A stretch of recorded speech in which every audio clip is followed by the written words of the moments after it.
we're with Chad and Paul. Open up for questions. All right. Appreciate everybody being here this afternoon. And I do want to say this. I want to congratulate Coach Woodson on the win on Thursday. I was down in the South recruiting. I was in my hotel room, and my signal went out on the television.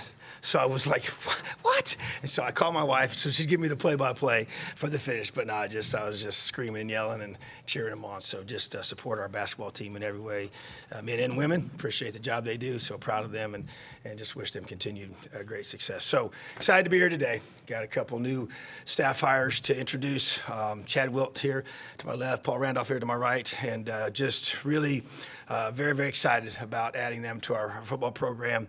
As is always the case, it's about adding men that fit with us, that align with us, and a long history with Chad and his dad, and who was his college coach as well, and at Taylor University. And I've actually been trying to get Chad here for several years, ever since I got here, matter of fact. And so the timing finally perfectly worked out, and so thrilled to have him and just what he brings to our staff, and not only just tremendous leadership in terms of football, but as a high character individual that as a great husband and father, and that's important to him, and it's important to us, and the way he leads them, and the way he's going to lead his room of linebackers as well as our defense. And so he will be our defensive coordinator, but I will be calling the defense. It's something that we're going to be doing a little bit different, but he and I have talked that through, and he'll be organizing our staff and all the things we do. Just the things I've learned the last few years will be able to help us be able to function that way and at a high level. And I'm excited about it, and I'm excited to be working with him as he leads our linebacker room and leads our entire defense. And so he's going to do a tremendous job. And then with Paul, I tell you, a guy I've not worked with and did not know as well, but Jason Jones has coached with him on two different staffs, and some guys that I know and highly respect have been with him for many, many years. And just the short time we've been able to spend together, just so impressed with his energy, tremendously high character individual that I can't wait for our defensive line to be led by, as men first and as players second. But just to me, the passion for capturing the hearts of his players is going to be, I think, one of his major strengths, and to be able to get them to be able to play at such a high level together and for each other, which is LEO. All wrapped up into one. He may have not called it that in the past, but he's lived that out without question. And that was the prevailing theme that I got through this whole process. It was a very thorough process for me to go through and find the best fit for us at that position. And so just couldn't be more excited about adding these two individuals to our program, and I know they're going to make us better. So at this time, we're going to have them give their opening statements, and then we'll take questions after that. Chad? Great to meet you guys. Great to be here back in the state of Indiana. As a person that finished high school here in Indiana, as Coach alluded to, as a coach's son, grew up a little bit, but I did finish high school here, played for my father at Taylor University. My wife is from Indianapolis herself, went to Ron Colley High School, so we really consider ourselves Indiana people and an Indiana family. So to be able to be here in this state, sitting there looking at Assembly Hall and what this university means to this state, to represent this state is a tremendous honor for us and our family.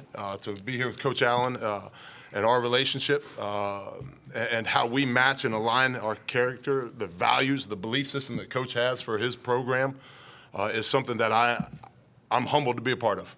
Truly humbled to be a part of this staff, this university, this football program, working for Coach Allen and who he is. I could not have asked for a better fit for me as a person and as a man.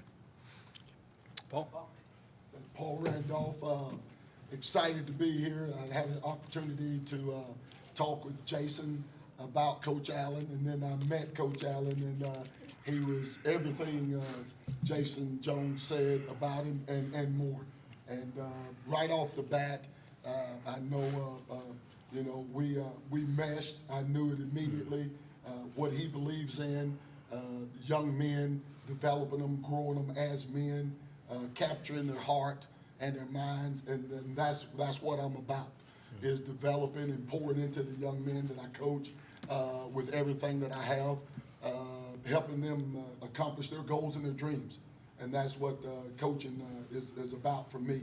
My wife, Mia, we're empty nesters, so she'll be joining me shortly. And we're excited about being back in the Midwest. I spent a little time at Toledo, Illinois State a few years ago, but really excited to be back here. And I had an opportunity to watch IU football a couple of years ago when Coach Allen and the team were rolling from afar, and it was really exciting to me to see the passion, the purpose with which they played. And now that I've met Coach, I know why. And so we're really excited to get started, boots on the ground, and get this thing started this year. All right, let's start with Dustin and then Tom Brew. Dustin, say who you are, who you work for. Dustin DePierre, Bloomington Herald-Times. I wanted to ask Coach Allen first. The big piece of news that you put in there is that you're going to be calling the defense, I guess. Tell us more about that, how you came to the decision to do that again, and how exactly that is going to work. Yeah, so something that I've been thinking about for a little bit, and just as these things transpire, I just felt like it was time, and I'm excited about it, and there's just a certain product I want on the field for that side of the football, and the system hasn't changed, but I just feel like that having the last 3 years to be able to be in the role as head coach only, I've been able to grow tremendously, and I feel really good. So my goal was to be able to find a person that could be my right-hand man in the meetings, because what I found the biggest issue is when whether it's scheming during the week or you're working on things and things happen, you get pulled out of a meeting to be able to continue to flow. And that's what I'm going to get with Chad, and to be able to have him be that person that's going to be the go-to guy for organizational purposes and even during the game. To me, it was to be able to have the adjustments, to have his expertise and to be able to grow him through our system and to be able to do what I need to do on game day when the offense is on the field and defense is back there making adjustments. And obviously still have the headset to communicate, but he'll be in charge of those and to be able to handle that. And I think that to me was probably the biggest thing that I had to kind of grow through, the last few years, and even just the game day management part of it, which I feel comfortable with at this time, and how as I work with our clock management guy that's in the box, and that won't change. And so I feel like that. For sometimes you just gotta follow your gut on what you feel like is best for what your team needs. And but I've missed that part of it, and I just feel like that's definitely one of my strengths as a coach, and it's the reason why I'm sitting here in this position. So, but yeah, that's where I feel like. But it just was to be able to have and I know we got a staff now as well that's been together for a long time, and a lot of guys that know exactly what needs to be done, and I feel very comfortable with those guys and their ability to lead in that group. And so especially with the back end and being here with Casey and with Jason and Brandon, and so those guys, and then obviously linebackers is really the guy. I've always been involved in pretty much every linebacker meeting. That won't change, and as Chad runs that group, and so I'll be with him directly. But so I feel really good about the staff structure and the organizational part of that to be able to make it very effective and help us get to be a top 10 defense like I know we should be. Tom Brew, then Pete. Tom, in making that move, though, to be more involved with the defense and such, obviously you have a new offensive coordinator too. I think you enjoyed that part of making sure you were all in on the offensive side of things too the last several years.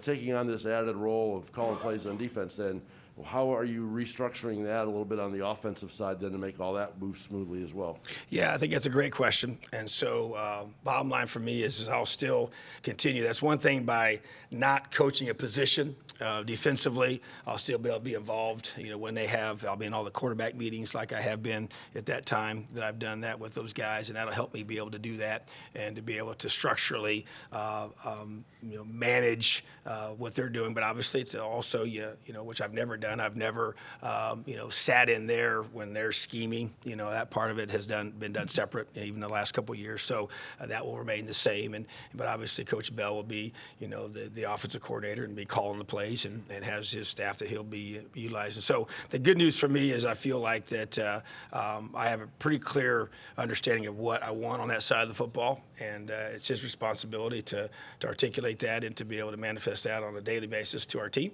And so Like I said, I don't think, behind the scenes it will feel a lot different. Like I said, I spent predominantly most of my time with the defense the last couple years and last 3 years, but would obviously maybe spend a little bit more time with them than I will now. But trust those guys and excited about the change we're going to make on offense. We'll go Pete and Sammy. And the question is for Chad. Pete DePremio, IU Athletics. Talk a little bit about your coaching defensive philosophy. I assume, since you're with Tom, you're going to be an aggressive type coach. How would you kind of assess your approach to defense? As you look at how we're going to be structured and how we're built, this is the Indiana way, right? The Indiana system. When you talk about the takeaways, the tackling, the effort, that defensive DNA, that's not going to change. The things that we're going to value of, as you said, of being aggressive and really wanting our kids to feel comfortable and confident in the system, to know their system, to feel comfortable and confident in their fundamentals and their technique. All right, because when you can put those two things together, you know what to do and how to do it. Build that through spring ball, preseason camp. Then as you get into the season, it's going to allow them to really learn and study and know their opponent. Right? If you can build them to the point where they know their opponent, and I used to work for somebody who used to say, think players first, plays second, right? And making sure our guys, again, understand their system, have a confidence and belief in that, have a confidence and belief in their fundamentals and technique, then to be able to match it, how do we go attack an opponent? And then finally, the great defenses, they do those three things, and then they play with phenomenal effort, they play with passion, they play with the physicality. I don't think that's going to really be a whole lot different than what we're looking for here. And that's, I think you find that a lot of, as I said, great defenses, they do those four things, and they do those four things very, very well. And that's what we're going to be building here. Sammy and Ken. Sammy Jacobs from Hoosier Huddle.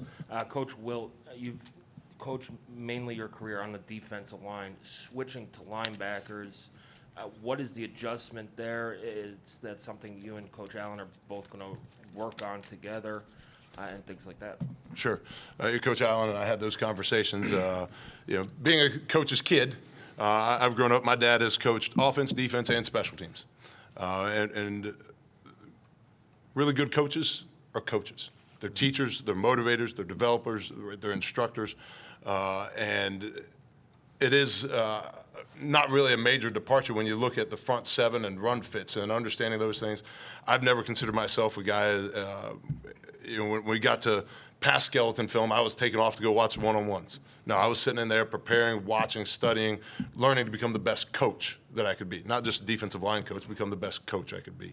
Will there be adjustments and new things to learn? Yes, there will be. And I've already been spending time this past week working on some of those things. And one of the great challenges for me is also a great opportunity. I got my master's degree from University of Virginia, and they talk about there all the time about being a lifelong learner. Right? They don't talk about at Virginia having freshmen, sophomores, juniors, seniors, that by the time you graduate, oh, I'm a senior, I'm finished learning. They talk about first year, second year, third year, fourth year learners, that when you graduate, you then become a fifth year learner and a sixth year learner. And that's where I am right now. I'm now, in the coaching world, I'm now a 22nd year learner. And continue to try to grow, learn, develop, push myself and challenge myself. And that's the beauty of this for me. It is another opportunity to accept a challenge, embrace a challenge, Sammy, to become a better coach. And that's what I'm really excited about. Ken and then Gene. Hi, Ken Bykoff with Pigs.com. Coach Randolph, just what do you look for in terms of a defensive lineman? What kind of traits do you want to see? Physical, mental? Just what do you look for in a player? Yes, Ken. I tell you what, big, fast, and physical. Myself and Coach Wilt, we were just talking about it here a few moments ago. But absolute, you want the mindset, work ethic, and then the physical tools, of course, is just you like length, especially in this league, length, size, and then the ability to whip the guy across from you. It's a simple game. Go Jim Coyle, then Mike. Jim Coyle, Indiana Sports Beat Radio. Coach Tom, now going back to calling the defensive plays, having been the head coach for a few years, has that given you the opportunity, because when the game comes down at the end, still got game situations that you have to be aware of, whether you're on the offensive side of the ball and you're planning defensively. How are you going to balance being able to stay in the game completely while still dealing with your defense? Yeah, it's a great question, too. I think, Jim, that to me, what I am going to do, I'm going to assign one of our staff members and to be able to be in charge of those situations.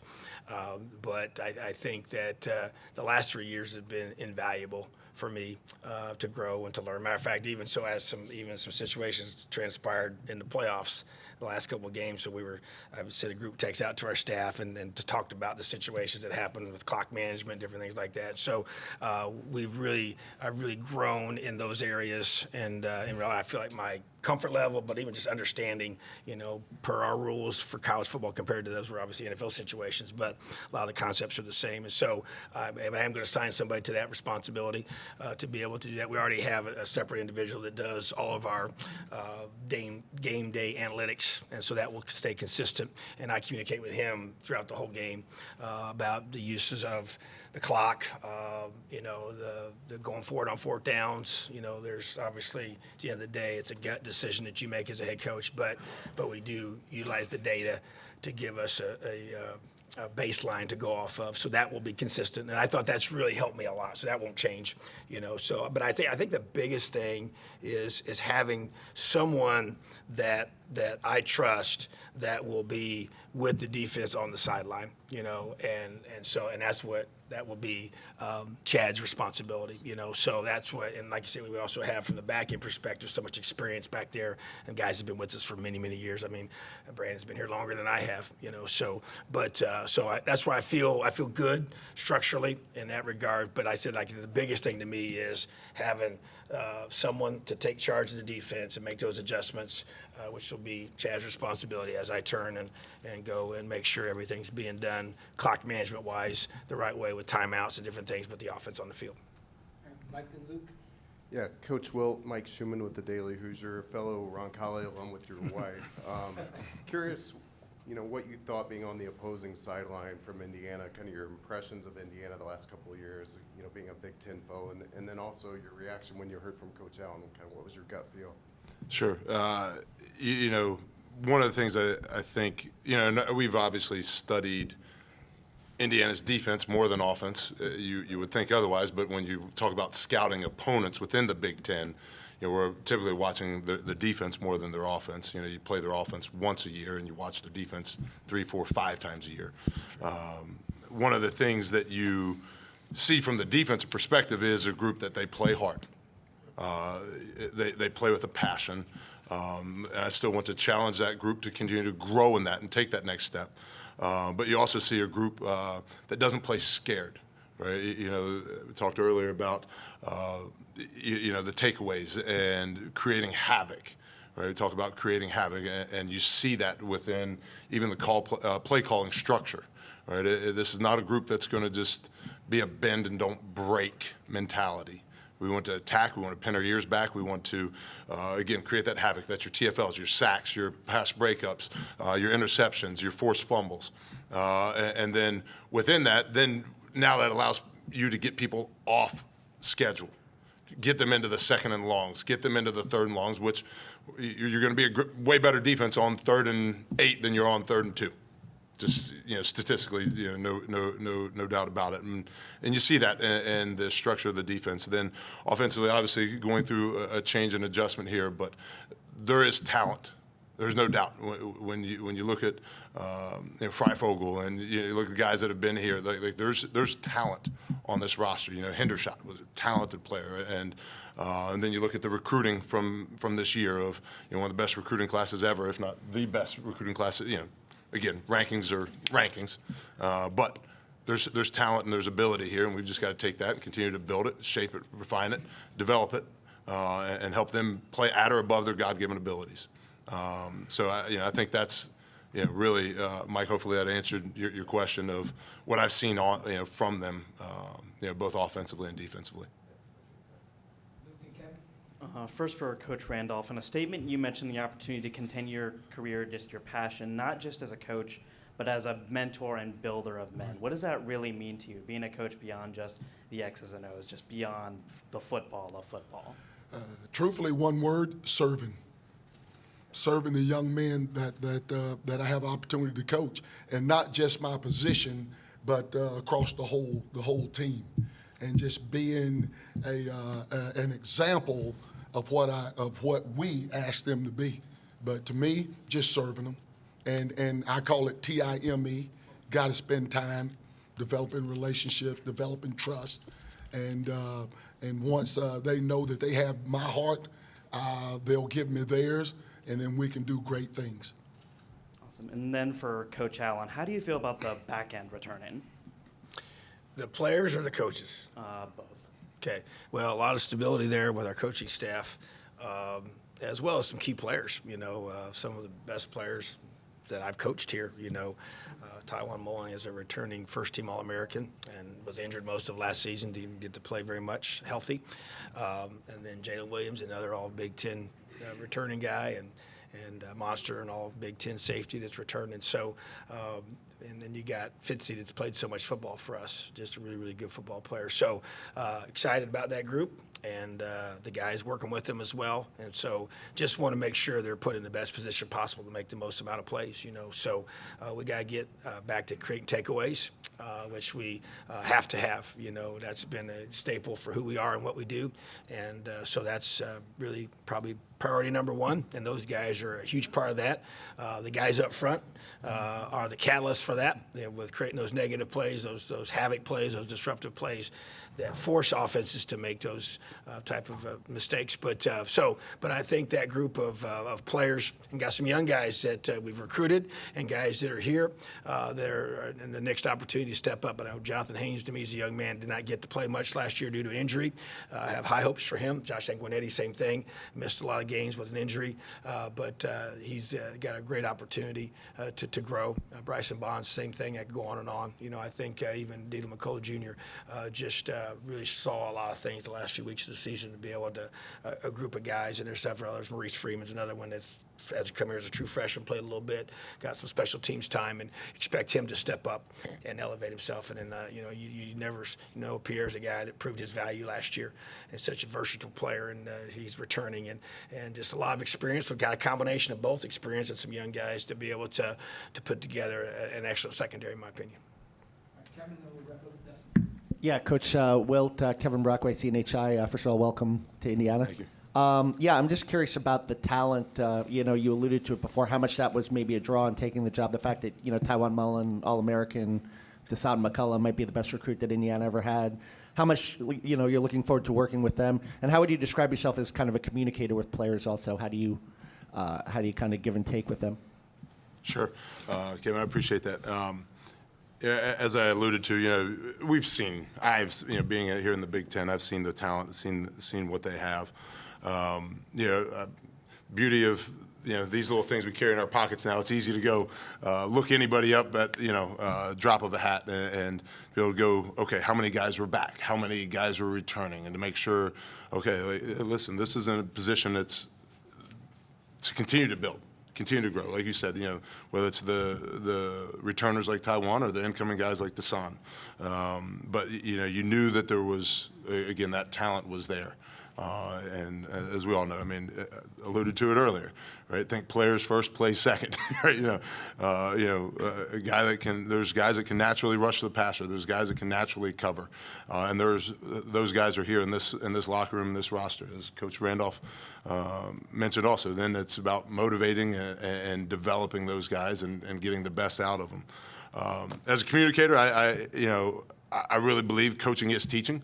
I was told long ago, right? The definition that you look at the word coach, it goes back to the 1500s in France and Hungary of literally the definition is to carry, to take, to transport. You look into the Wild West, right? The stagecoach, what did they do? They helped take somebody from point A to point B where they wanted to go, take them from where they are to where they want to go. And that's all of our jobs as a coach, is to help take these young men from where they are to where they want to go. And then you've got to understand who that young man is. Everybody is different. You can't coach every young man the exact same.